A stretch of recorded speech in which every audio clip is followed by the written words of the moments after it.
Learn more about their work at doctorswithoutborders.org. If you believe democracy requires a free press, your station is WNYC, 93.9 FM and AM 820, NPR News and the New York Conversation.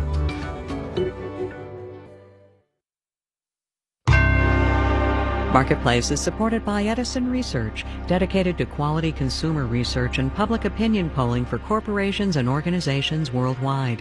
Learn more at edisonresearch.com/marketplace. American politics right now is interesting. The economy is, though, too, you know. From American Public Media, this is Marketplace.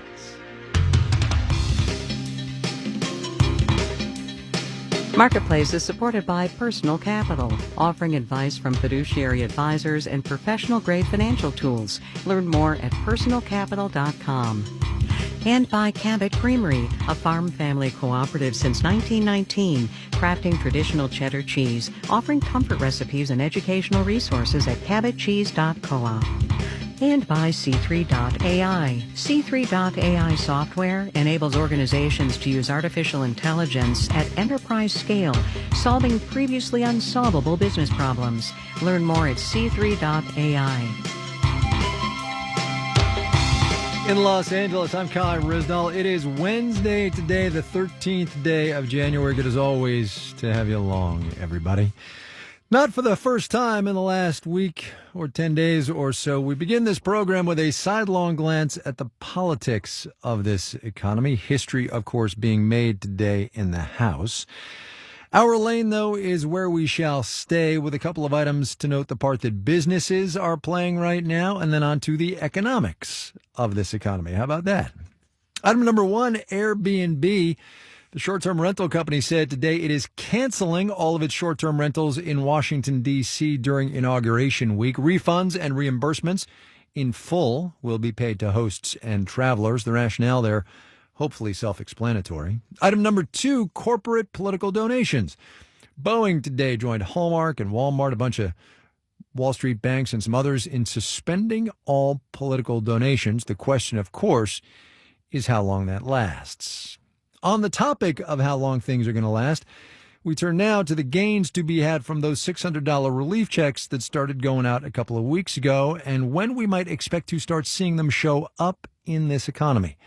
Marketplace's Marielle Segar has been talking to some people about how they are spending or not spending that money.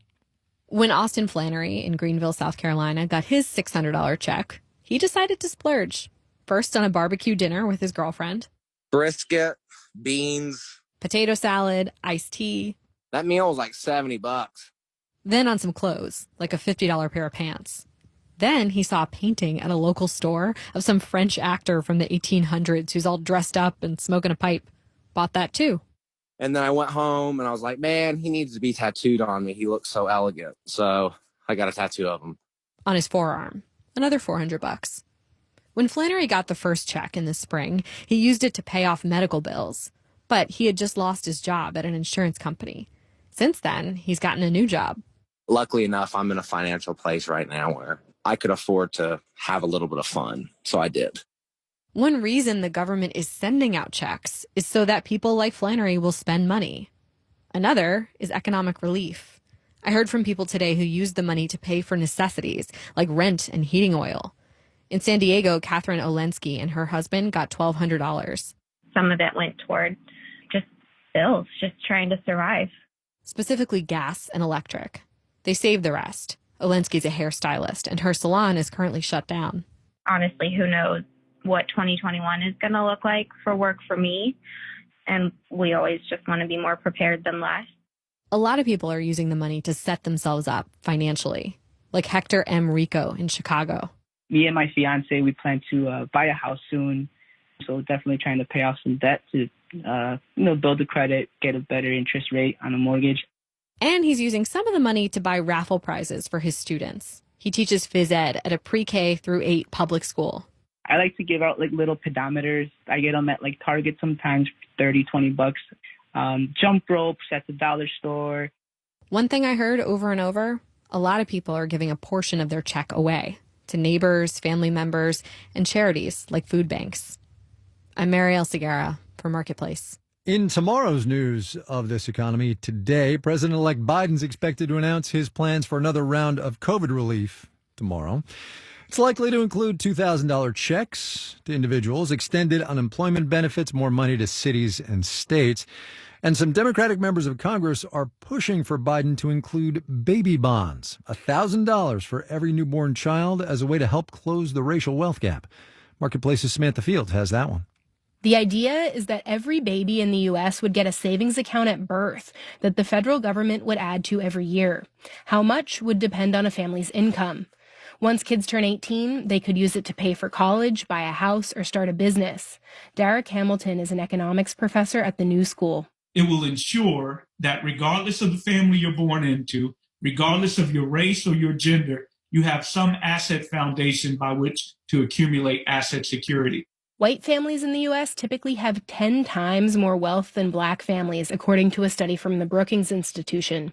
And William Elliott, a social work professor at the University of Michigan, says baby bonds would help close that gap. We can't make racism go away easily. We can't make gender inequality go away easily, right? But we can provide people with resources, and it has tangible effects on people's lives. Those effects are more than just financial, says Michael Sheridan. He directs the Center for Social Development at Washington University. The kids will do better educationally. Their social development will be higher at an earlier age. The parents are more engaged with their children's future. Programs like this already exist in some states, including Maine, Pennsylvania, and Nebraska. The federal proposal would cost roughly $60 billion a year. David Newville at the nonprofit Prosperity Now says more stimulus and unemployment should be the government's first priorities. But if we really want to transform the economy in the long run, I think an investment like this is absolutely necessary to really begin to close that divide. And with Democrats about to be in control in Washington, Newville says he thinks baby bonds stand a real chance of passing. I'm Samantha Fields for Marketplace. Little bit mixed on Wall Street today. Not a whole lot of enthusiasm either direction. We'll have the details when we do the numbers.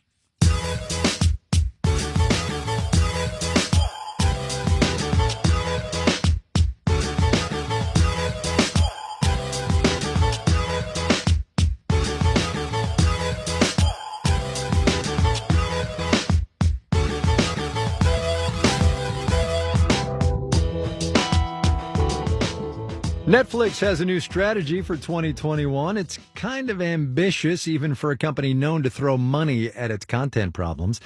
A new movie every single week. Some originals, some acquisitions, but either way, that's a lot of premieres. And with basic subscriptions starting at $9 a month, maybe it's a streaming stretch too far? Marketplace's Jasmine Garst has the details. Streaming competition heated up intensely in the last month when this happened. You've always had everything, while people like me have had nothing. Wonder Woman 1984 debuted online, paving the way for every other Warner Brothers film to premiere on HBO Max this year. Marketing professor Arun Sharma at the University of Miami says, the competition has become very intense, predominantly through what HBO Max is doing and the success of certain series such as The Mandalorian on Disney. So Netflix is starting the year with a weapon of its own, or rather 52. It promises to premiere a new movie every week. Big-name actors and directors, drama, action, comedy. Jason Squire, editor of the Movie Business Book, says he thinks it's a brilliant move. Netflix is already a movie studio. Their budgets are often higher for theatrical than studios. They have the cash. They have the ability. They are a studio. But where's all that cash coming from? Netflix has a ton of debt right now. Some industry insiders, like media analyst Tim Hanlon, wonder if Netflix's strategy is sustainable. The platform is rumored to be spending $19 billion on content this year. The question is, can they keep spending at that rate? For now, the stock market and Wall Street doesn't seem to be too concerned about, at least in the near term. We'll see in the long term. Netflix did not respond to Marketplace's request for interview, but with people around the world still stuck at home and other platforms getting blockbuster deals, it seems Netflix can't afford not to up the ante. I'm Jasmine Garst for Marketplace. Might I recommend, should you be in the need for early economic news, the Marketplace Morning Report. Tomorrow, David Brancaccio and the gang. And if you missed this program on the air, podcast, people, podcast.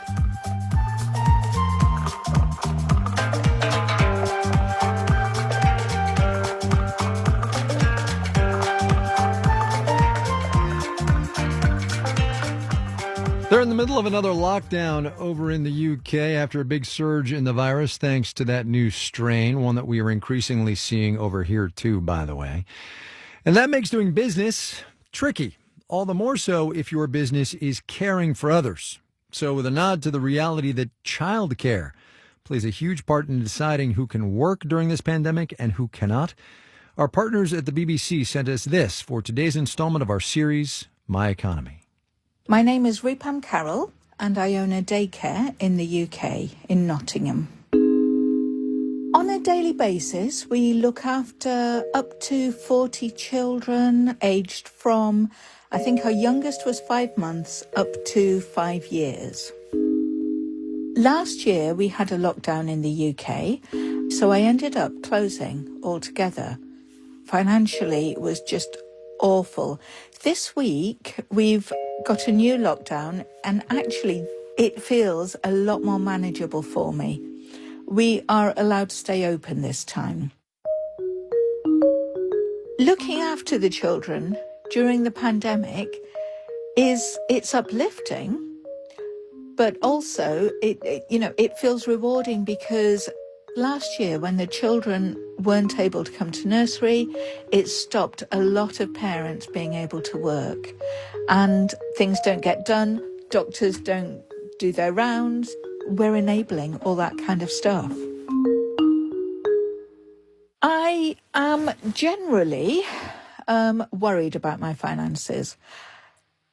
I've had to juggle such a lot. I've reduced the numbers of staff I've got, and that was really painful, because they're not just numbers. They are people who I work with on a daily basis. I know them, I know their families. So having to reduce staff numbers and make people redundant was really painful. It keeps me awake at night, but it's what I have to do. My job has shaped my thinking about money in that I don't need as much of it as I used to. I plough money back into the business because it feels fulfilling, and that's the way that we develop and grow. Having my business has made me want less, but at the same time, it's also made me feel less secure. The problem now is if I don't have money, then there are other people who are depending on me. So it's increased my worry and my responsibility in that way. That was Rupam Carroll running a daycare over in Nottingham in the UK. You can tell us how your economy is doing. We'd love to hear your stories. You can tell them to us at marketplace.org/myeconomy.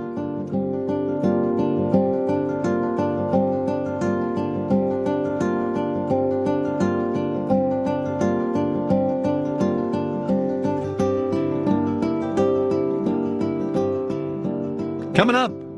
And all the shops are in this corridor here. Under the building and through the tunnels and into the workshops we go. But first, let's do the numbers. Dow Industrial is basically flat today, 31,060 on the blue chips. The NASDAQ gained 56 points, about 0.4%, 13,128. S&P 500 up 8 points, about 0.2%, 3809 are there. Mario was talking about how people might spend their $600 checks. So a look at one basic household cost, food. According to the USDA, before the pandemic, back in 2019, that's the latest data we have, households in the lowest income brackets, that's an average after-tax income of about $12,200, they spent about $85 a week on average on food. Households in the highest income brackets, that's about $174,000 after tax. Spent nearly $270 a week. Bear in mind, those numbers do include restaurant spending and probably do look a little bit different now. You're listening to Marketplace. Marketplace is supported by HVR, empowering organizations to realize their full potential with continuous high-volume data movement between cloud-based and on-premise systems. Fresh data where you need it. More at hvr-software.com. And by NetSuite, helping businesses get control over financials, HR, inventory, e-commerce, and more. Over 24,000 companies use NetSuite by Oracle. Product tours at netsuite.com/public-radio. And by Mimecast, a cloud email security and resilience companion for Microsoft 365. More than 38,000 organizations trust Mimecast to keep them safe from phishing, business email compromise, and ransomware. Mimecast.com. Relentless protection, resilient world.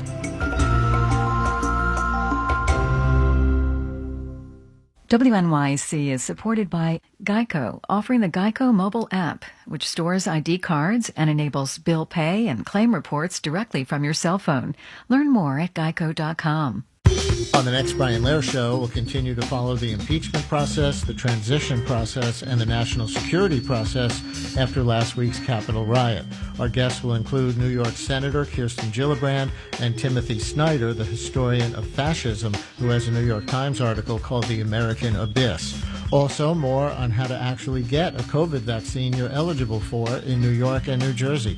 The Brian Lehrer Show at 10 a.m. on WNYC. You're listening to Marketplace on WNYC. The second impeachment. The House of Representatives voted today to impeach President Trump for inciting violence. We're going to get the latest on that and much more in the 7 o'clock hour of All Things Considered. Stay with us.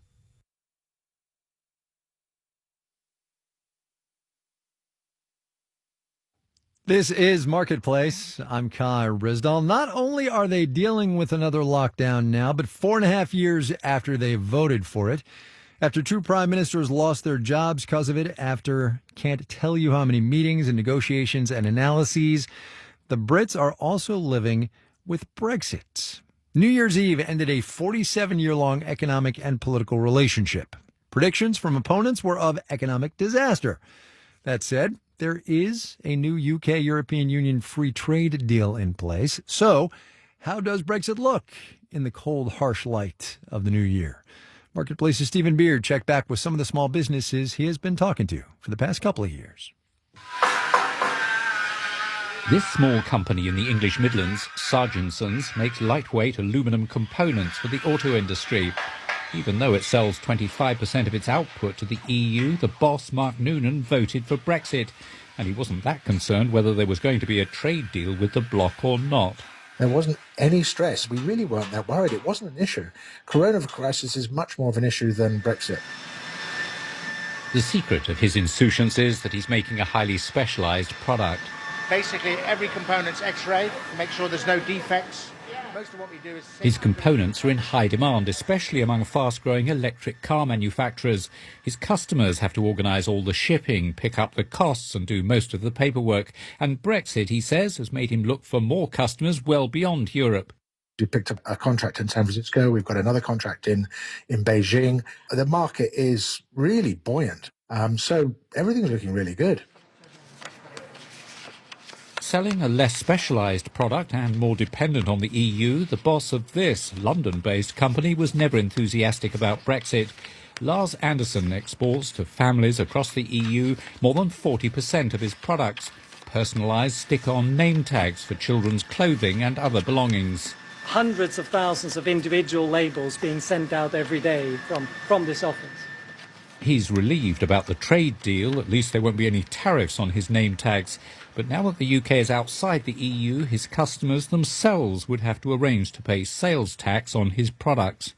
It just becomes more complex, a little bit more scary for a customer. To get around the problem, Anderson set up a subsidiary within the EU in Ireland to handle his European business. It's meant more hassle, more expense.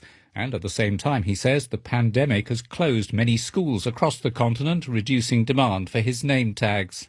It's kind of a perfect storm, a lot of things happening at the same time, and lower sales in the next few months will just add to the fun.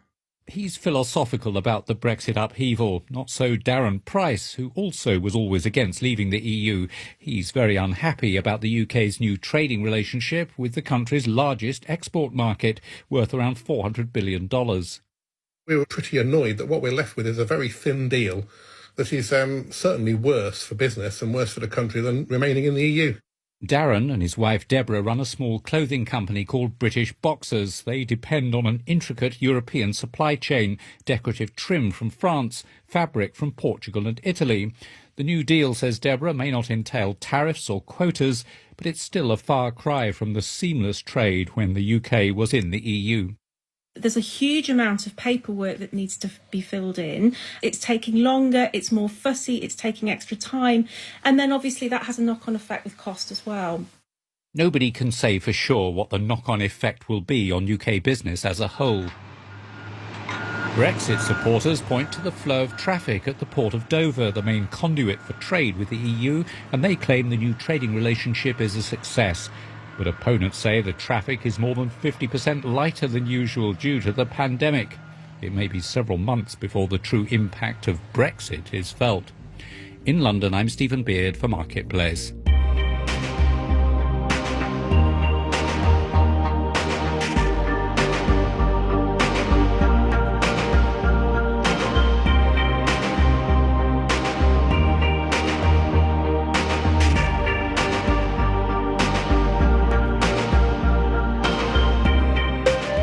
After the violence last week at the Capitol, one of the admittedly secondary concerns was property damage to the building. Yes, we've all seen the pictures, but also to the priceless art and some of the historic furniture that is found throughout that building. Reports so far do suggest most of the art is fine, but we did get to thinking about the mostly unseen work that goes into maintaining the Capitol. 2 years ago, on the eve of a new Congress being sworn in, Marketplace's Kimberly Adams told the story. It's the day after Christmas, and teams of movers are rolling through the halls of the Rayburn House office building, just next door to the Capitol. If you were to visit your member of Congress, there's a good chance you'd come here. And just turn it now, sideways. That's Mo Rivers, blueprints in hand, directing his crew as they maneuver couches, desks, and bookcases into the office of a new member. The carpet is pristine, the drapes have been cleaned, the smell of fresh paint still hangs in the air. These workers move fast. We can come in, lay carpet, paint, and have it set up the next day, overnight. There's no time to waste. It's going to take more than 275 moves to get the new Congress, committees and all, into place. A lot of what happens up here depends on what happens below, in the labyrinth of tunnels under Capitol Hill, where a couple hundred craftsmen keep thousands of pieces of congressional furniture and equipment in working order. It's a good central location where we can get to things quickly and move things around quickly. Tom Coyne is the Chief Logistics Officer for the Chief Administrative Officer of the House. There's a DC title for you. He's in charge of making sure every member of the House has a fully functioning office with a sense of history. And all the shops are in this corridor here. The shops he's talking about are the workshops, where master craftsmen, some who've been here for decades, build new furniture and restore hundreds of desks, cabinets, chairs, and coffee tables, some of which have been around since Teddy Roosevelt was in power. The Capitol is a working museum, so there's a lot of historical furniture there that we upkeep, repair, duplicate, replicate. Darren Dahlstrom manages the cabinetry workshop. Most of the furniture in member offices has been through here at some point. His team also makes one-of-a-kind pieces likely destined for museums themselves. Dahlstrom is particularly proud of an intricate 20-foot table he built when John Boehner was Speaker of the House. Sapele is a type of wood used, and it's bordered with a short grain of English yew, and it's a very beautiful table. It resides in the Speaker's office in their conference room right now. Then there's the ornately carved lectern House members use when they give speeches on the floor. Yeah, all the carvings were done by a couple of gentlemen in here, and some of the metal work inside I've taken home and welded it with my own welder at home, and everybody's had a little hand in it. These craftsmen often put in 10, 12-hour days when there's a lot of turnover after an election. In the same corridor below Rayburn, I find Mike Dean at the sewing machine stitching drapes for Speaker Nancy Pelosi's new office. The old fabric. It was more of a darker brown, and now it's going to a lighter oyster. There's an iconic red leather tufted chair just a few feet away. There were once hundreds of these Turkish chairs in house offices. Half the leather on this one has been removed, revealing the coils and stuffing. It's going to have new leather. That's going to be the only difference in the way than that it was bought in the 1900s. I'm still going to have the coil springs, the horsehair, the hand stitching. Wait, horsehair? We do have a stash of horsehair. We reuse it out of all the old furniture. Old as in the 18 and 1900s, before foam took over. We have a hair picking machine. I can show it to you if you want to see it. Yeah, I do. Dean takes me across the hall past rolls of carpet and giant cutting tables to one of the last fully functioning horsehair picking machines in the world. Dean feeds in a clump of stuffing, and the machine quickly spits out a cloud of teased-out horsehair. It takes it all matted down and just fluffs it up. So it can be stuffed back into a chair that will go back into a house office, where Dean hopes it will stay for at least 35 years before making its way back down here. In Washington, I'm Kimberly Adams for Marketplace.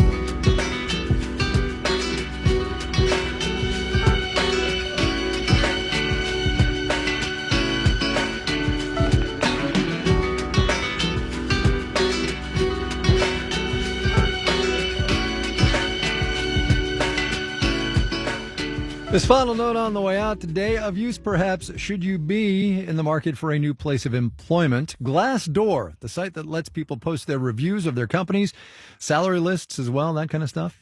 It is out with its annual list of the best places to work. Some of the usual suspects: Google, Microsoft, LinkedIn is there, as are Delta Airlines and Lululemon and Facebook. Ranked above all of them, though, in the number 3 spot of the best places to work in this entire economy, In-N-Out, which for those of you unfortunate enough not to live near one, is a burger chain. It's a really good one, arguably the best, don't at me, but it's a burger chain.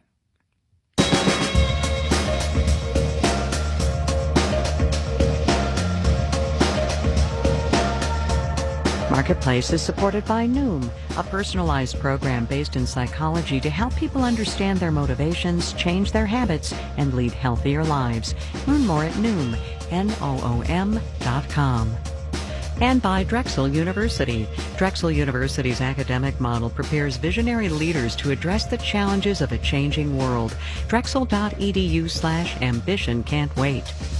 And by Fidelity Wealth Management, providing perspective on a client's entire financial picture. Investment minimums apply. Fidelity Brokerage Services, LLC.